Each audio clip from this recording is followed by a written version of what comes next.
Hello friends, this is Adam with Movie Guy 365, and today I'm going to review the 4K edition of Spider-Man Far From Home.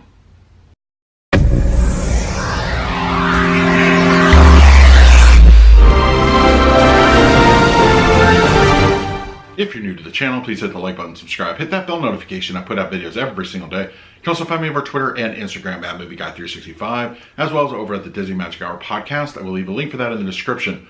Alright, so as you can see, I have two versions of Spider-Man Far From Home. I initially wasn't going to get the Steelbook edition. I'm just not crazy about the artwork. But seeing it in person, it's not as bad. And I also wanted to kind of keep my Steelbook Marvel Cinematic Universe collection kind of a little more uniform. But I also really dug the slipcover edition. So I'm going to go ahead and do an unboxing of both of those in just a moment. But first, my thoughts on the movie itself. I felt it was a bit of a mixed bag. I do enjoy Jake Gyllenhaal as Mysterio, and I feel that Tom Holland is a great Spider-Man.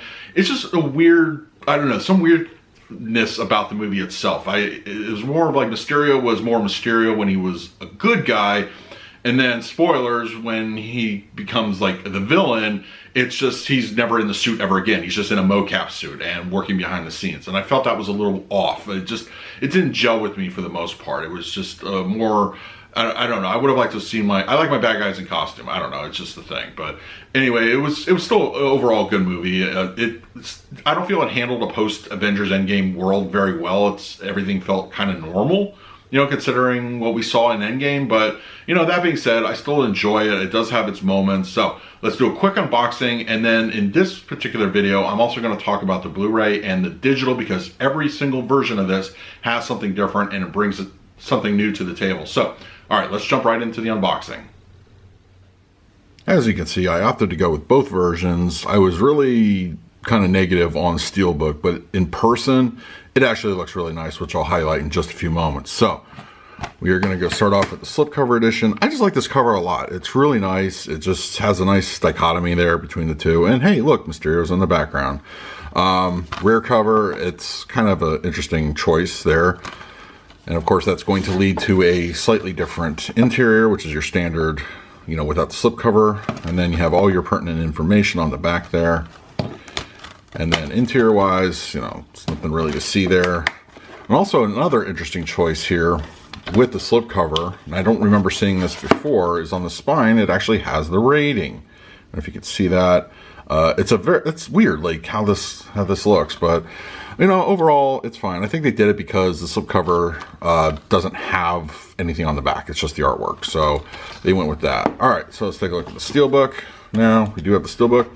And as I said, I originally wasn't going to get the Steelbook, but I like the shine to it. It looks really nice. It's got it actually does look better in person. I think the artwork on the site doesn't do it justice. It doesn't show you that cool slick effect to it, but it's still not the best. I would not like this as a cover necessarily, but in rear cover, it's, you know, Night Monkey.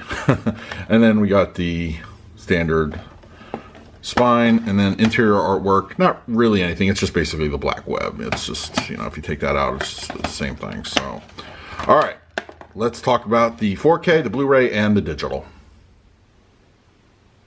Okay, as for the 4K disc itself, visually, it's actually a gorgeous looking transfer.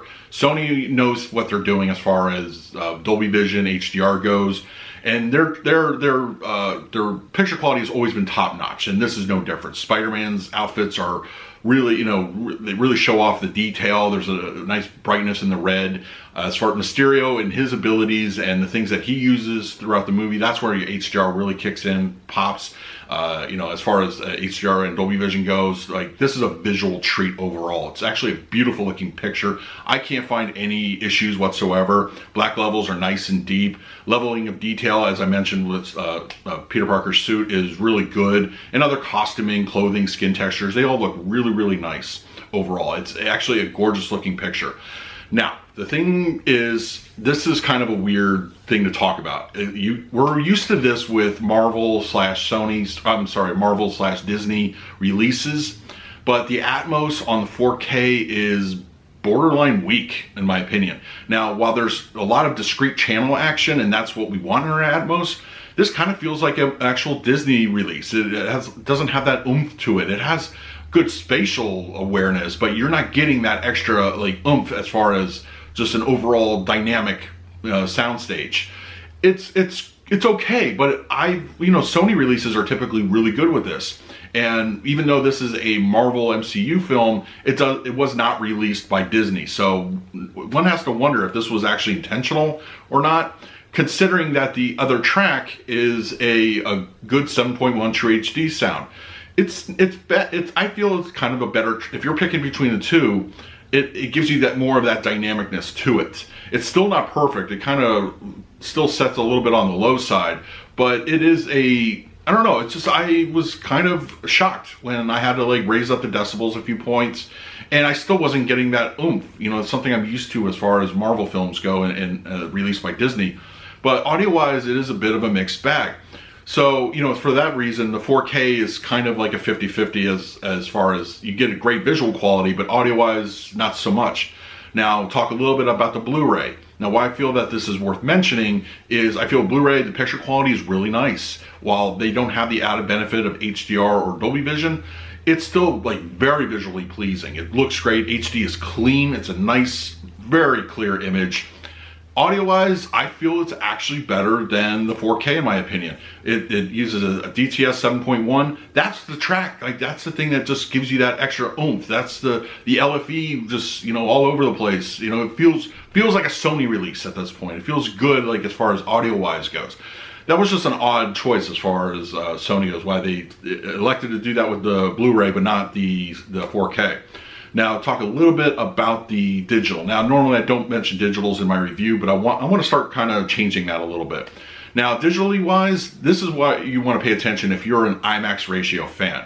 Because if you have the Fandango app, select TVs have it, there's select devices that have it, you are going to be given the IMAX expanded ratio version of Spider-Man. There's about 40 minutes of IMAX scenes, the scenes that fill your entire screen.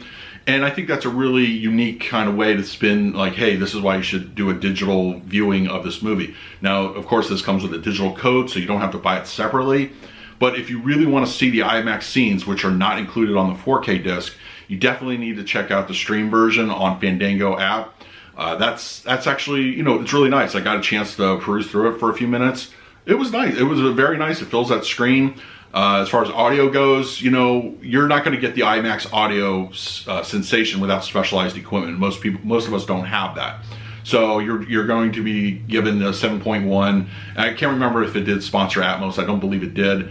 But yeah, so if you were an IMAX fan digitally, you get that nice little extra benefit. So all in one package as far as Spider-Man Far From Home.